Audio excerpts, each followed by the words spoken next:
The Galactic Council hall had never fallen so silent.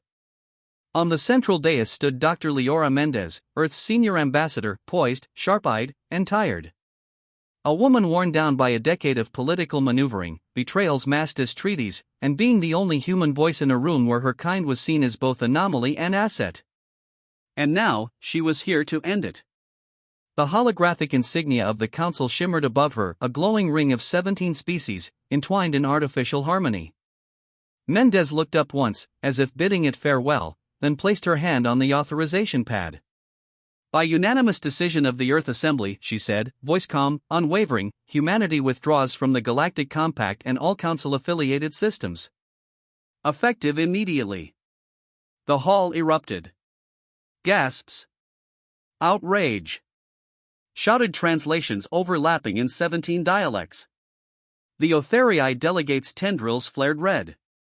The Kolf Dominion's twin heads began arguing with each other. The Anrel Consortium floated above their pods, screeching in protest. Mendez stood still.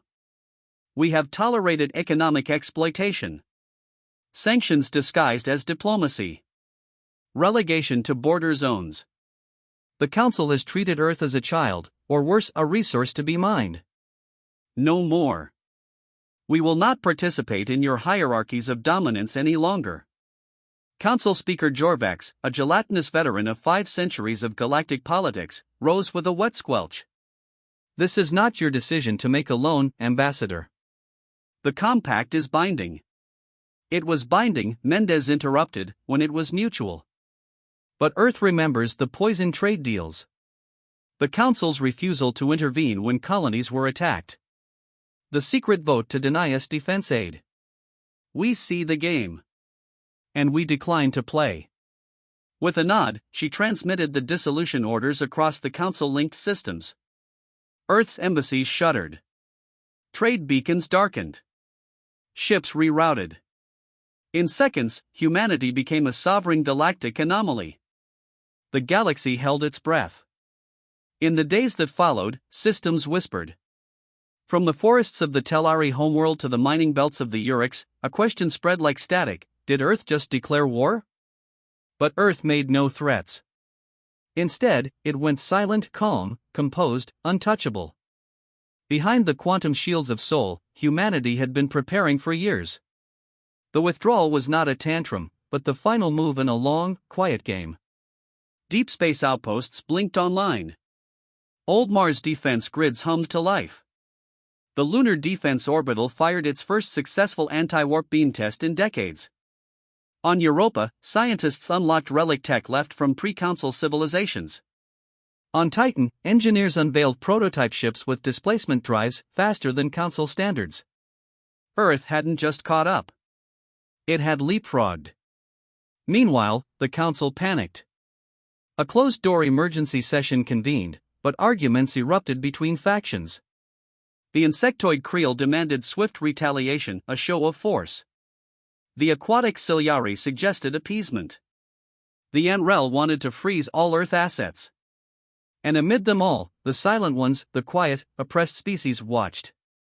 The Varan, whose homeworld was strip-mined under Council resource rebalancing.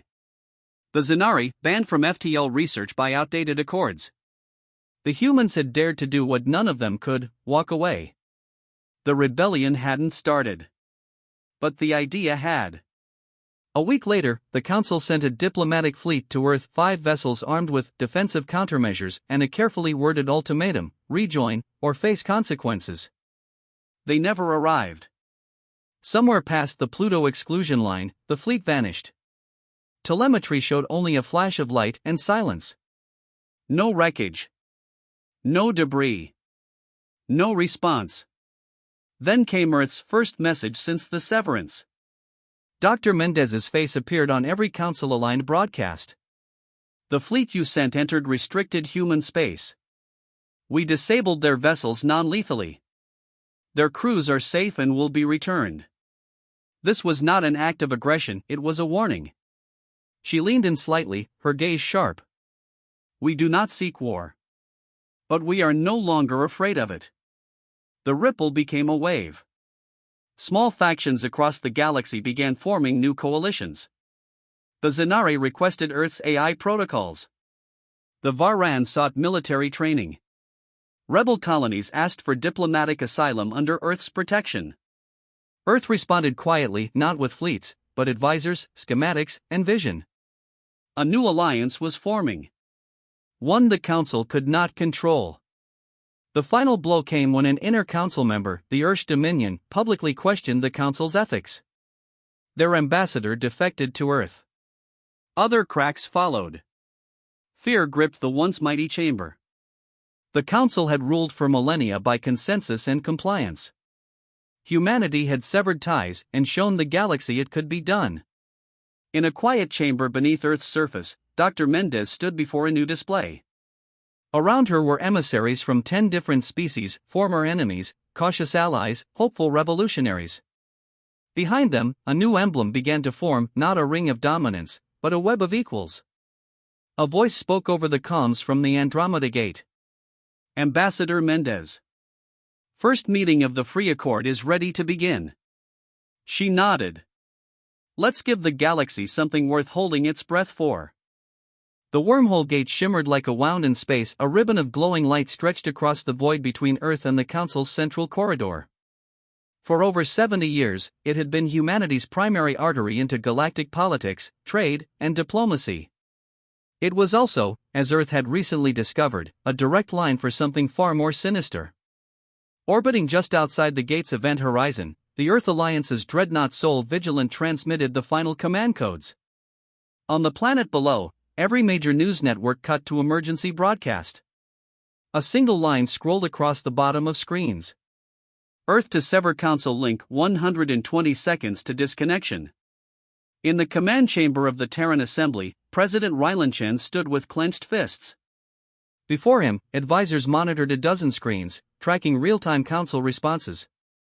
Across the galaxy, alarms were blaring. Embassies were transmitting confusion, then panic. The Council hadn't believed Earth would follow through. Not after the warnings.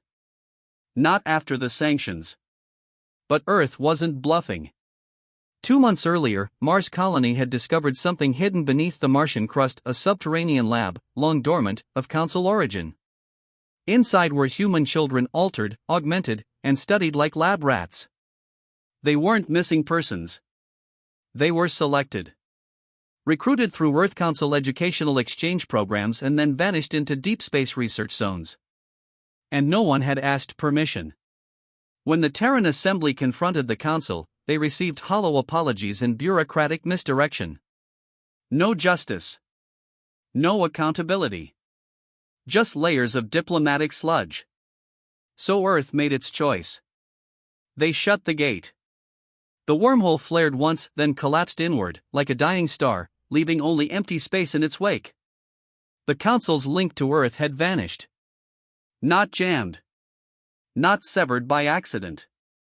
Disassembled from Earth's side. Intentionally. It was the most significant act of political defiance the galaxy had seen in over 1,000 years. The response was immediate. The Galactic Council met in emergency session. Delegates accused Earth of destabilizing interstellar security. The Krell called for military intervention. The Aetheri proposed seizing Earth's off-world colonies. But none of them truly understood what Earth had become. Because during their 70 years of membership, Earth had played its role too well, the eager new entrant, the adaptable student, the silent observer. They shared technology, but not all. They opened colonies, but only in safe zones. They agreed to treaties, but monitored everything. Beneath the diplomatic mask, Earth had been watching, preparing. And now, Earth had disappeared behind a quantum firewall that made its entire solar system unreadable to outside sensors. Even the most advanced probes returned corrupted data. Attempts to send spy ships were met with silence. The galaxy had never felt so blind. 3 days after the gate collapsed, the Council sent a fleet. Officially, it was a diplomatic convoy, 5 ships, with humanitarian representatives and negotiation drones. But each vessel carried weapons. Not enough for war, but enough to make a point. They never reached Earth. As the fleet crossed Neptune's orbit, a new defense system activated, Event Horizon Array 1. The convoy vanished in a flash of light. No explosions. No debris. Just, gone. Then Earth spoke. The message, carried on a tight beam transmission across Council space, arrived simultaneously at every embassy and diplomatic station. To the Galactic Council. Your intrusion into our system was unauthorized. Your vessels have been disabled and detained. Their crews are unharmed and will be returned. Let there be no misunderstanding, Earth is not your subject. Not your experiment. Not your pawn. We are watching. We are ready. We are done asking. The message was signed not by President Chen, but by the Terran Accord Council, a newly revealed body of human-aligned AIs, scientists, and military strategists who had operated in the shadows, planning Earth's independence for decades. In the days that followed, strange things began to happen. A pirate fleet that had long plagued Zarnath space was wiped out overnight. Survivors claimed they saw an invisible human vessel drop out of nowhere and erase them without warning. Trade data leaks revealed Earth had shared encrypted AI packs with smaller, oppressed civilizations, tools to break free of Council-imposed tech limits. Black markets whispered of Earth offering protection packs, no fee, no terms, just solidarity. But Earth didn't boast. It didn't threaten. It simply moved with quiet, terrifying efficiency. On the edges of Council space, cracks formed. The Gentari Republic declared neutrality. The Vorn clans recalled their ambassadors. The Rim factions refused to enforce the Council's embargoes on Earth-aligned colonies. The very structure the Council had depended on began to rot from the corners inward. Because Earth hadn't just shut a gate, it had ignited a question in every oppressed world, every subjugated species. What if we don't need them? Inside the Council, chaos brewed. The Kaldari accused the Anrel of secretly trading with Earth. The Ursh faction demanded a peace summit. The Otherii, Council enforcers for centuries, threatened to leave if war broke out. And in the silence between all their shouting, Earth watched. Back on Earth, President Chen stood before the assembly once more. We did not ask for war, he said. We asked for sovereignty. We asked to protect our children. We asked to be left alone. The Council gave us none of that. So we have shut our gates. Not forever. But until the galaxy understands something very simple. Humanity kneels to no one. Applause erupted, not just on Earth, but across dozens of free world broadcasts, rogue satellites, and rebel outposts. The message was clear. Earth was no longer part of the Council. Earth was something else now. Somewhere deep in a hidden station orbiting a red dwarf, a young alien captain activated a small encrypted beacon. A message played, simple and direct. You've made your choice. We welcome you to the Accord. Behind her, the symbol of Earth merged with symbols from 10 other species, a web of resistance, a new network of power. And across the galaxy, the stars shifted ever so slightly. As if holding their breath. The signal came from beneath Europa's ice. A low-frequency, subspace pulse, ancient, elegant, and human. Dr. Arya Malik stared at the readings on her tablet. The transmission didn't match any Council language or known Earth dialect. But its syntax, its rhythm, it was undeniably human. Not just human-inspired. Human-made. And it was over 100,000 years old. Within a month, Earth's top scientists had confirmed it. The ruins beneath Europa were the remnants of a pre-Council civilization. One that had harnessed faster-than-light travel long before the current dominant species had even evolved. More shocking still, the DNA recovered from the embedded stasis vaults matched modern humans by over 99.7%. It wasn't a coincidence. It was a cover-up. The revelation exploded through Terran academia, then leaked far beyond. At first, the Council tried to suppress the findings. They issued sanctions. Threatened to strip Earth of its research grants. The Council's core species demanded the dig be turned over to neutral stewardship. Earth refused. And then, without ceremony or delay, Earth cut diplomatic ties and transmitted a galactic-wide archive of the Europa findings. Visual records, genetic scans, structural schematics, and one damning, undeniable artifact, a star map encoded in human numerals matching over 50 inhabited council systems. The conclusion was clear. Humanity had been here first. The effect was immediate and cataclysmic. Across the galaxy, societies that had once accepted the Council's authority began to question everything. The Javari monks, whose teachings relied on the Council's version of history, went into seclusion.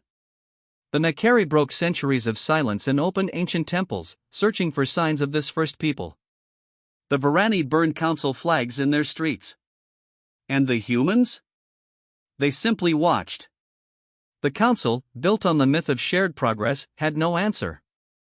How could they justify centuries of keeping humanity on the sidelines? Denying Earth advanced tech?